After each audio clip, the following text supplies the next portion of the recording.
Welcome to the lesson number 8। आज के इस लेसन में हम बात करेंगे about flow charts and algorithm to solve the problems. हम यहाँ पर बात करेंगे एल्गोरिदम की एंड फ्लो चार्ट की। Flow chart to solve problems, कैसे हम किसी भी प्रॉब्लम को सॉल्व कर सकते हैं using algorithm and flow chart, ये हम लोग देखेंगे। तो सबसे पहले मैं जो चीज़ यहाँ पर लूँगा वो होगा फ्लो चार्ट। सबसे पहले हम लोग फ्लो चार्ट के बारे में बात करेंगे, राइट। तो फ्लो चार्ट जैसा कि आपको पता है ये एक पिक्टोरियल रिप्रेजेंटेशन होता है। तो अगर मैं फ्लो चार्ट की बात करूँ, थोड़ा सा मैं यहाँ पर इसको डिफाइन कर देता हूँ। सबसे पहले मैं फ्लो चार्ट ले रहा हूँ, फिर हम लोग लेंगे एल्गोरिदम। फ्लो चार्ट, तो अगर मैं बात करूँ the word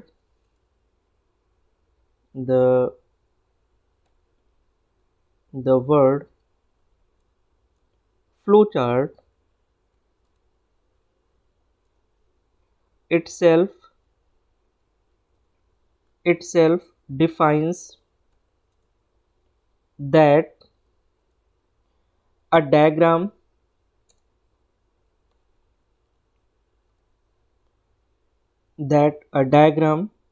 which shows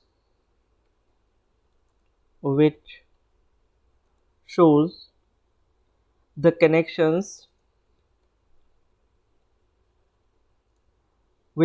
connections between different stages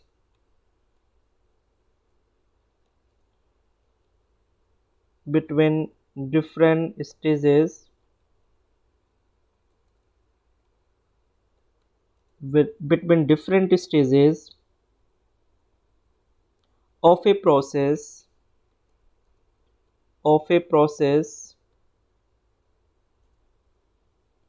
or any part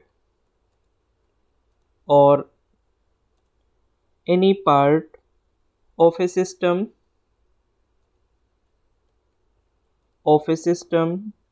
or programs, right.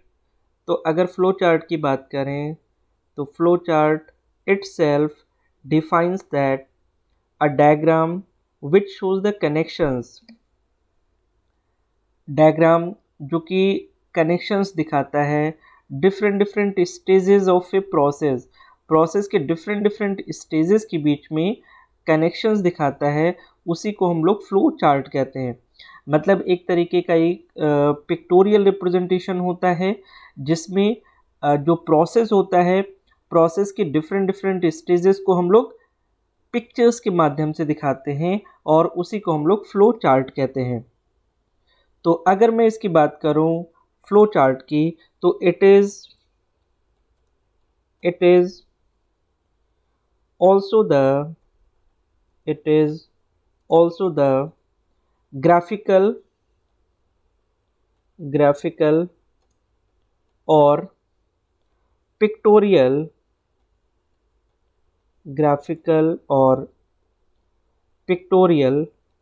Representation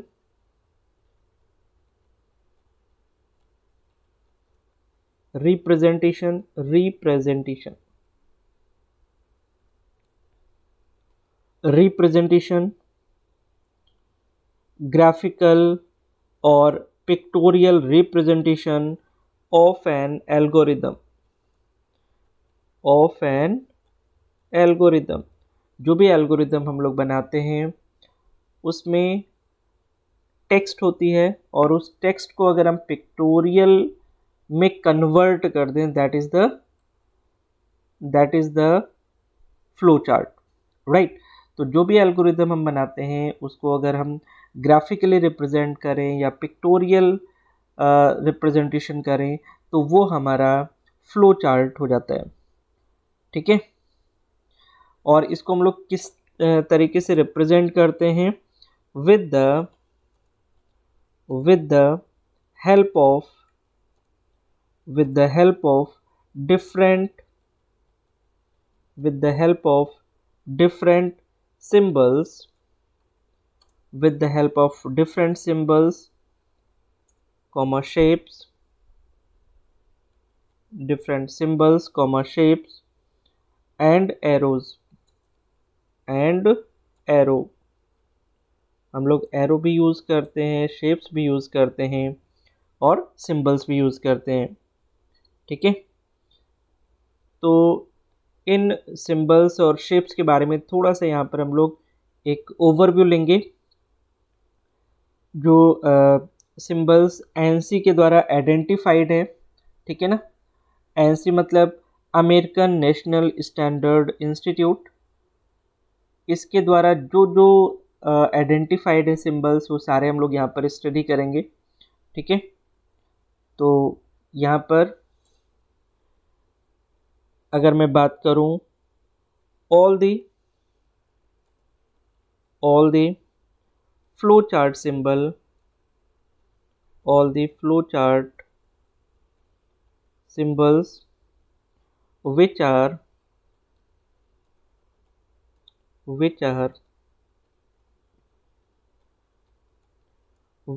identified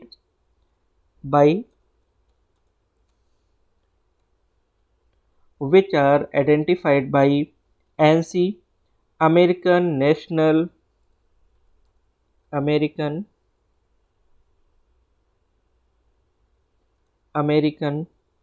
National Standard Institute.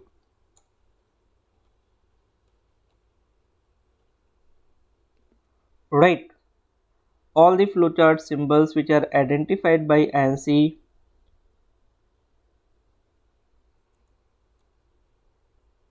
are to be discussed here.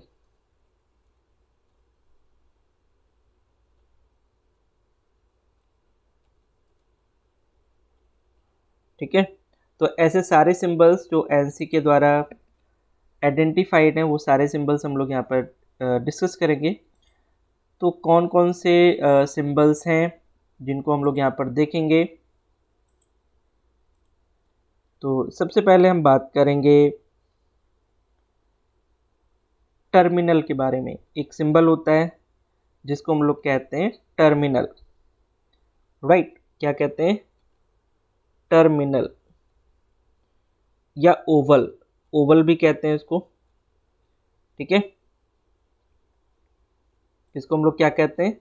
Terminal या ओवल। राइट, तो यहाँ पर हम बात करेंगे टर्मिनल या ओवल की, और ये शेप जो होगा कुछ इस तरीके से होगा। हम कुछ इस तरीके से टर्मिनल या ओवल का शेप बना सकते हैं।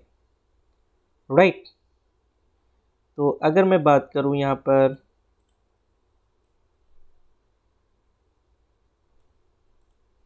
टर्मिनल या ओवल के शेप की, तो इसको हम लोग डिफाइन कर सकते हैं। It is the symbol used in flowchart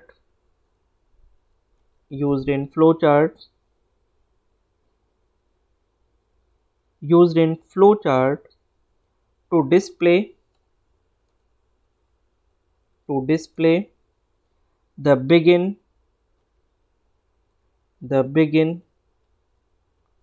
and end event. Right, तो ये एक ऐसा सिंबल है जिसको हम लोग बिगिन और एंड इवेंट को डिस्प्ले करने के लिए यूज करेंगे। राइट, मतलब it is used at the start and end point, indicates program startup and end up.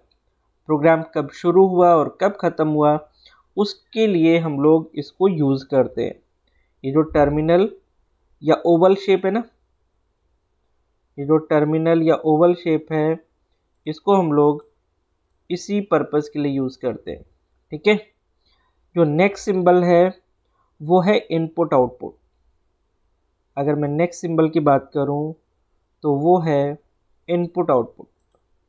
तो इनपुट आउटपुट के लिए जो नेक्स्ट सिंबल है हमारा वो है इनपुट आउटपुट। ठीक है। तो इनपुट आउटपुट के लिए अगर हम बात करें तो इसका जो शेप होगा कुछ इस तरीके से होगा।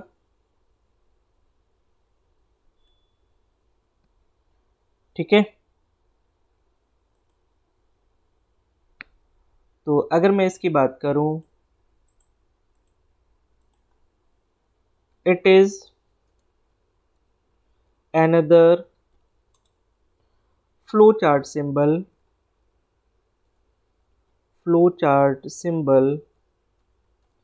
It is another flowchart symbol what is used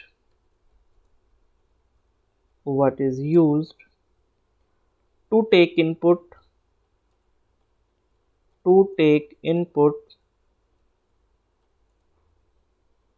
by the user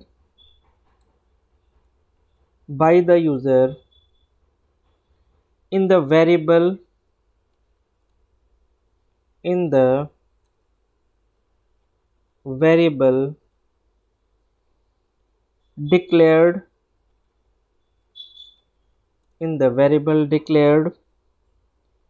and display in the variable declared and display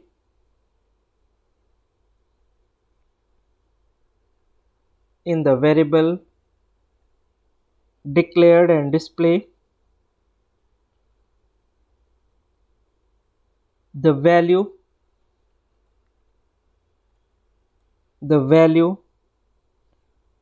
of a variable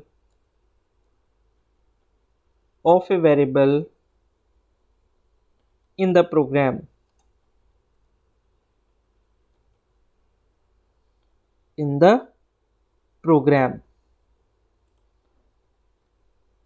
तो अगर इनपुट एंड आउटपुट की बात करें, it is another flow chart symbol that is used to take input by the user in the variable declared and display the value of a variable in the program। तो इस तरीके से इस symbol से हम लोग क्या कर सकते हैं, इनपुट ले सकते हैं और आउटपुट को डिस्प्ले कर सकते हैं।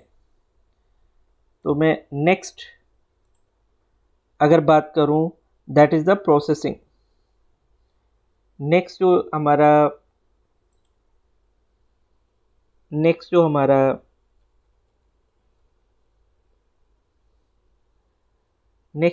सिस्टम है, नेक्स्ट जो हमारा सिंबल है वो है प्रोसेसिंग का। तो प्रोसेसिंग के लिए हमें क्या करना पड़ेगा, हमें यहाँ पर प्रोसेसिंग के लिए जो सिंबल यूज करना है वो रेक्टेंगुलर बॉक्स हमें यूज करना है। तो अगर मैं इसकी बात करूं, it is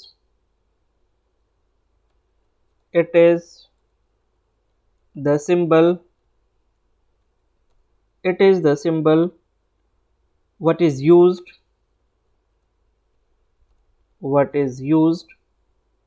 to demonstrate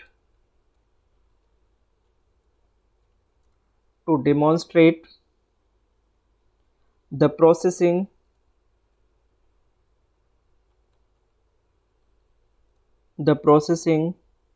of the program।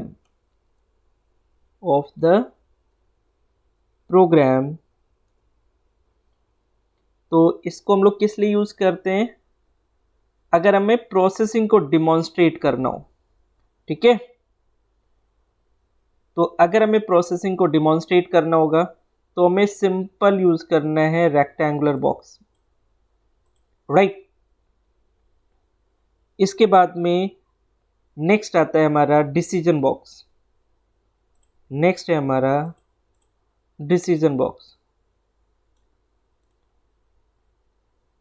Next है डिसीजन बॉक्स।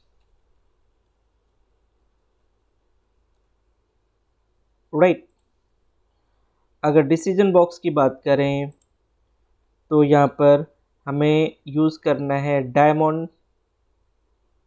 हम ये शेप यूज़ करेंगे और ये कुछ इस तरीके से शेप यहाँ पर आ जाएगा, समथिंग लाइक दिस। और इसमें हम एरो साइन दे देंगे चारों कॉर्नर से। ठीक है, हम लोग यहाँ पर एरो साइन दे सकते हैं चारों कॉर्नर से। ठीक है, हमें देना है कुछ इस तरीके से। ठीक है, हमें देना है कुछ इस तरीके से, हमें देना है कुछ इस तरीके से।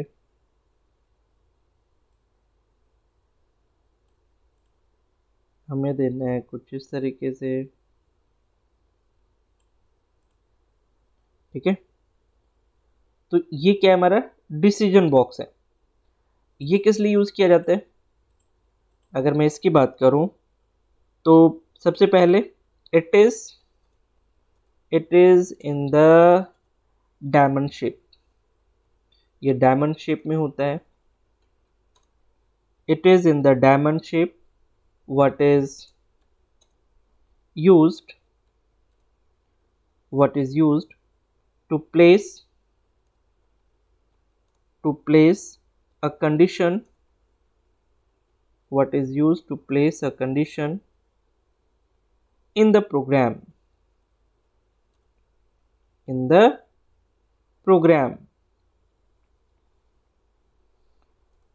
it yields at least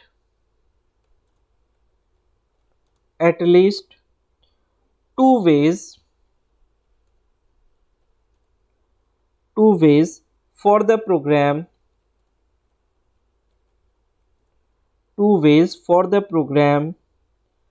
flow executed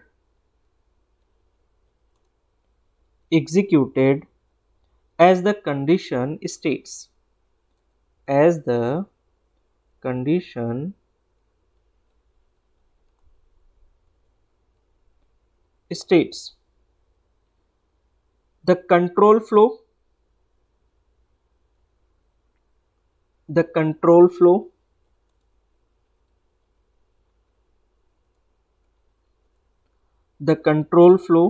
is displayed. The control flow is displayed using an arrow sign between sign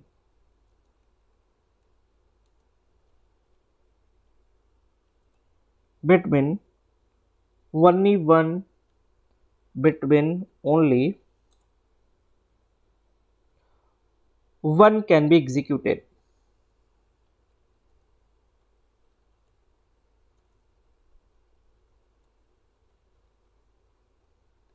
right, तो अगर मैं बात करता हूँ डिसीजन बॉक्स की, तो बेसिकली ये डायमंड शेप में होता है और अगर हमें कोई कंडीशन प्लेस करनी है तो हम इसे यूज़ करते हैं।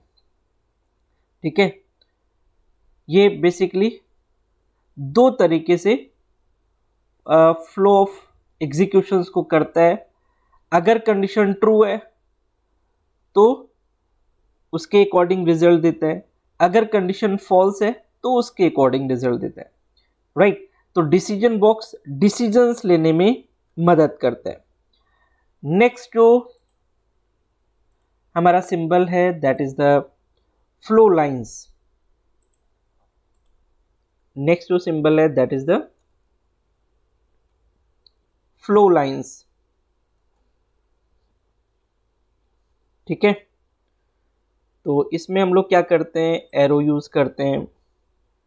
जैसे हमने इस तरीके से एरो यूज किया, हमने इस तरीके से एरो यूज किया। ये फ्लो लाइन को डिटरमिन करता है। हमने इस तरीके से एरो यूज़ किया, हमने इस तरीके से एरो यूज़ किया, राइट। तो बेसिकली ये क्या करता है, this is the shape, this is the shape in the flow chart. This is the shape in the flow chart used to indicate the control flow,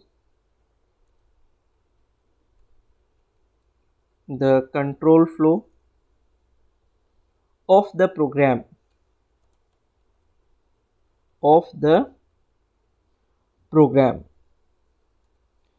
It is displayed using an arrow sign.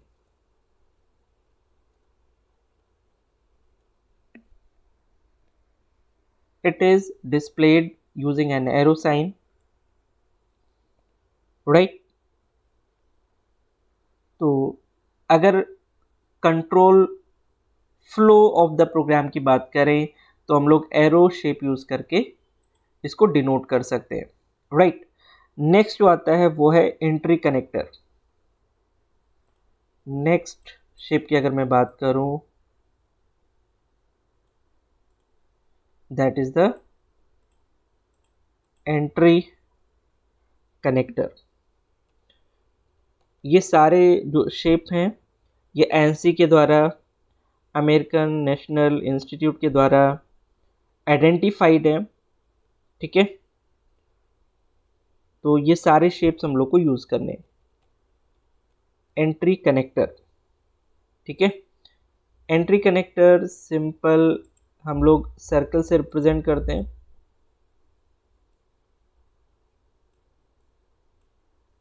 ठीक है।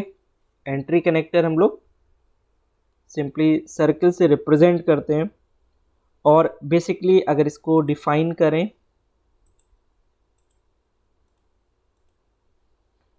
an entry connector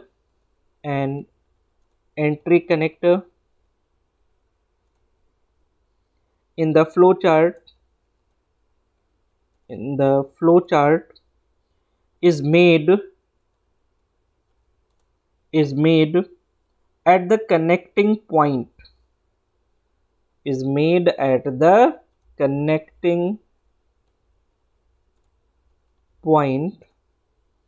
marked। जो connecting points होते हैं ना, वहां पर हम इनको यूज करते हैं, राइट। तो ये एंट्री कनेक्टर हम लोग यूज कर सकते हैं, राइट। एक सिंपल कनेक्टर भी होता है,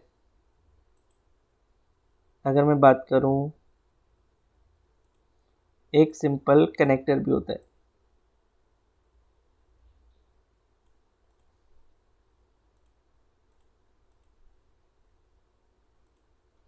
कनेक्टर,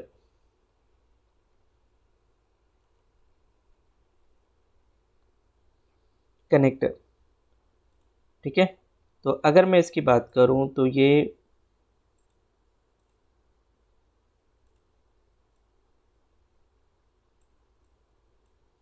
कुछ इस तरीके से होता है और इसमें हम लोग 2 का सिंबल डाल सकते हैं।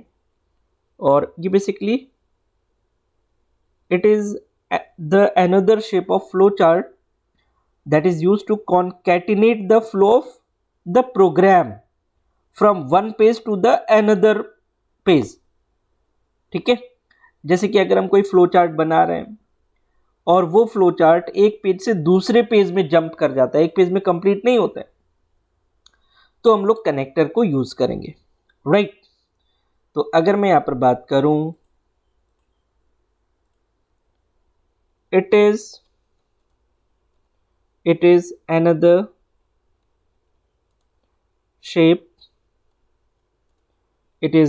shape of flow chart that is used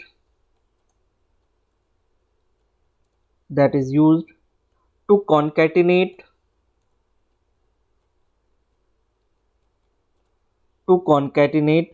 the flow of the program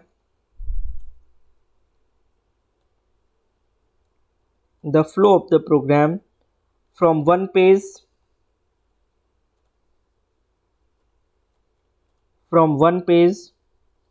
to another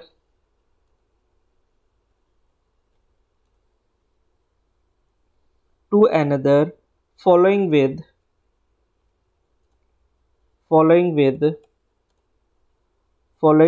a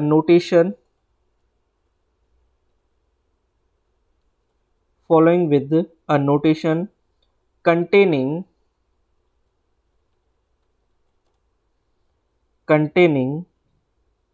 an alias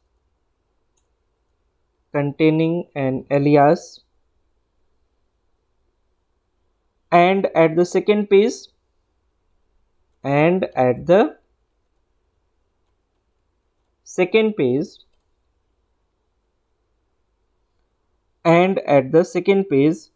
using another connector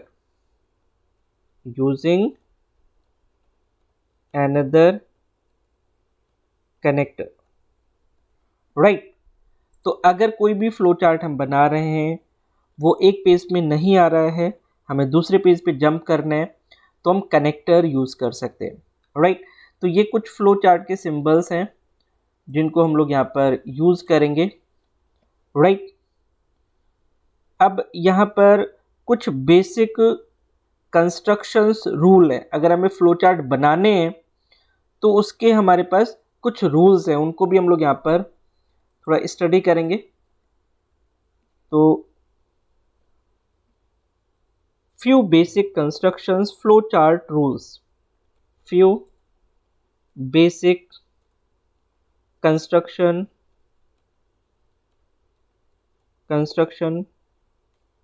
flow chart rule,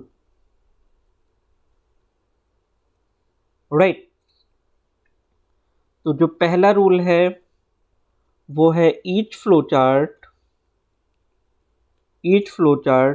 must have one and only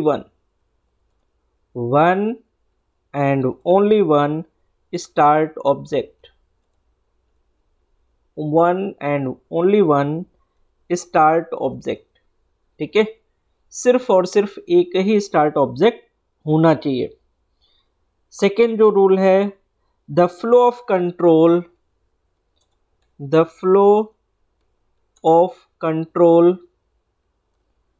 must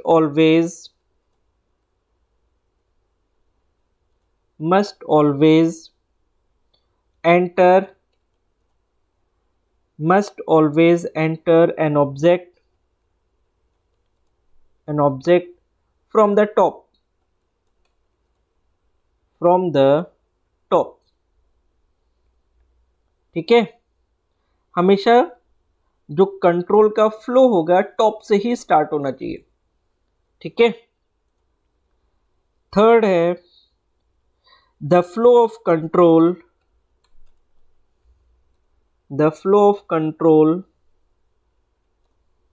must always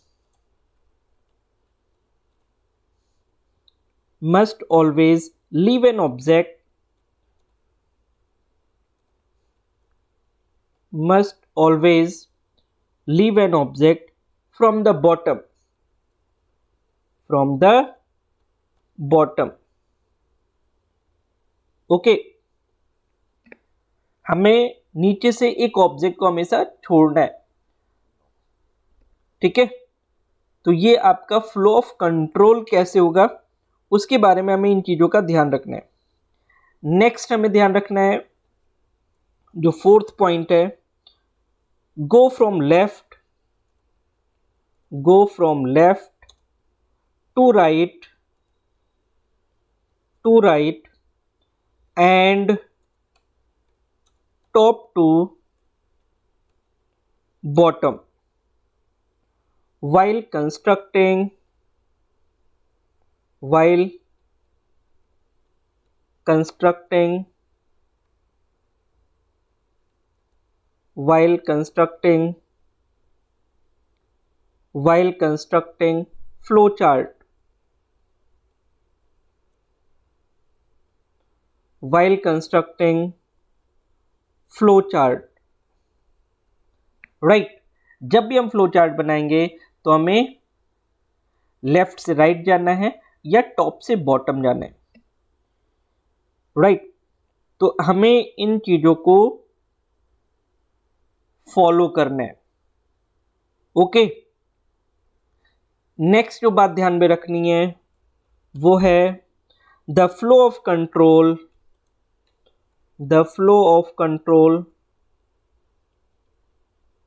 the flow of control must not split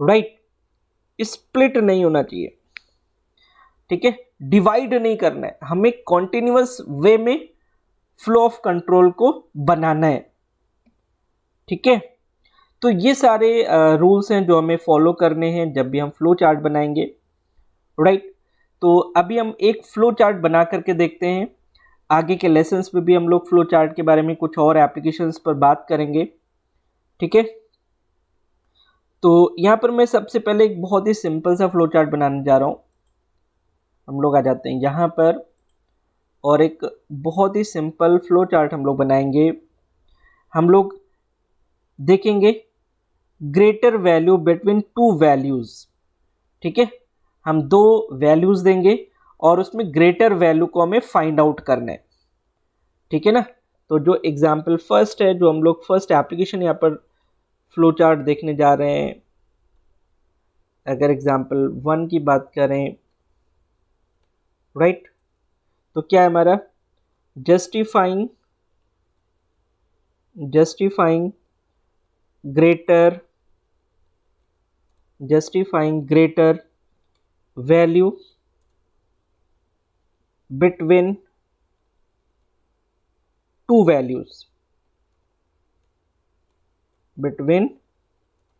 two values taken input by the user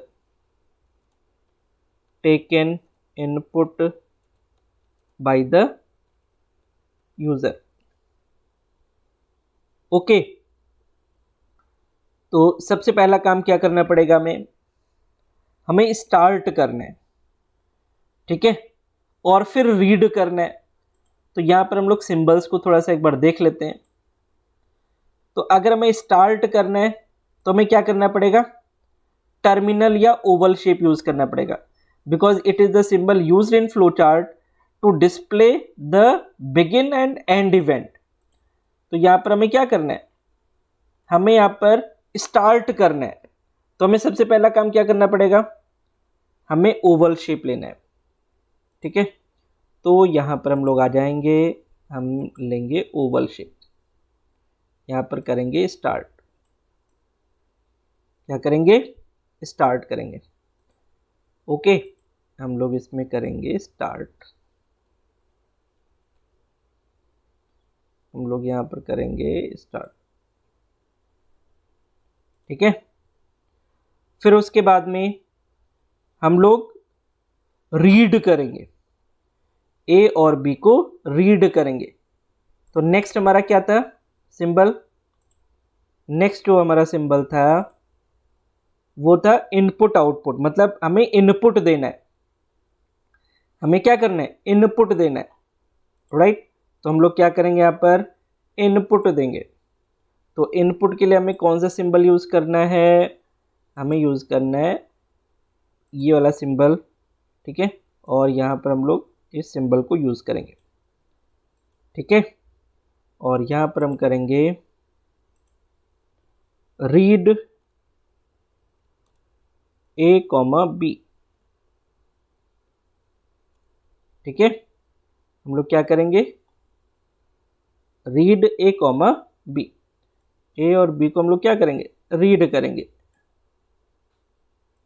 right. तो ये हमारा second symbol हो जाएगा जहां पर ए और B दो numbers को हम लोग रीड करेंगे, ठीक है। ये हमारा यहां पर ये एरो हो जाएगा, ठीक है। अब हमें क्या करना है, प्रोसेस करना है, ठीक है। हमें क्या करना है, हमें प्रोसेस करना है। तो प्रोसेस करने के लिए हम लोग यहाँ पर शेप यूज करेंगे, that is the diamond shape, ठीक है। हम लोग यहाँ पर यूज करेंगे diamond shape, this one, right. हम लोग यहाँ पर यूज करेंगे डायमंड शेप, और फिर उसके बाद में हम लोग यूज करेंगे आउटपुट के लिए। तो अगेन हम लोग आउटपुट के लिए ये वाला शेप यूज करेंगे, ठीक है। और फिर उसके बाद में हम लोग करेंगे स्टॉप। क्या करेंगे, हम लोग करेंगे स्टॉप, यहाँ पर हम लोग स्टॉप कर देंगे, ठीक है। तो ये हमारा हो जाएगा यहाँ पर एरो शेप, यहाँ पर हमारा ये एरो शेप हो जाएगा, ठीक है। और यहाँ पर हम लोग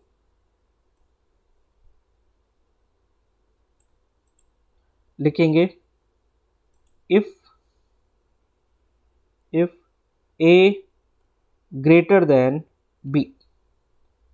अगर ग्रेटर देन बी है, ठीक है। अगर नहीं है, अगर नो है, तो हम क्या करेंगे, बी को लिख देंगे यहाँ पर, राइट बी, ठीक है। और यहाँ पर कर देंगे स्टॉप।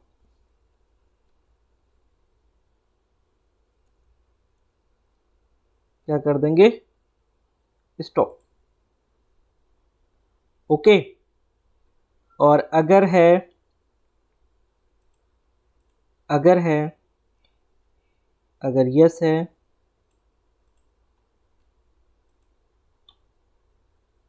अगर यस है, तो हम लोग क्या करेंगे, हम लोग ए को लिख देंगे।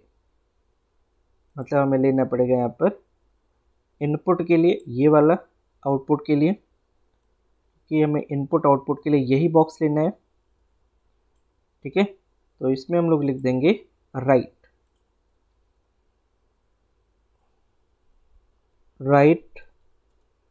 ए, ठीक है। तो इस तरीके से हम लोग को यहाँ पर ये वैल्यूज देनी है। यहाँ पर हम लोग करेंगे सबसे पहले स्टार्ट, ठीक है। फिर उसके बाद में हम लोग करेंगे रीड,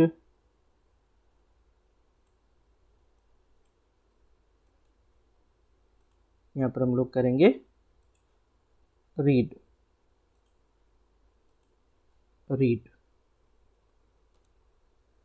ए कॉमा बी, ठीक है। ए और बी को क्या करेंगे, हम लोग रीड करेंगे। तो इस तरीके से हम लोग को सिंबल्स यहाँ पर बनाने, राइट। और फाइनली हम लोग क्या कर देंगे, हम लोग यहाँ पर फाइनली कर देंगे स्टॉप, ठीक है। फाइनली कर देंगे स्टॉप,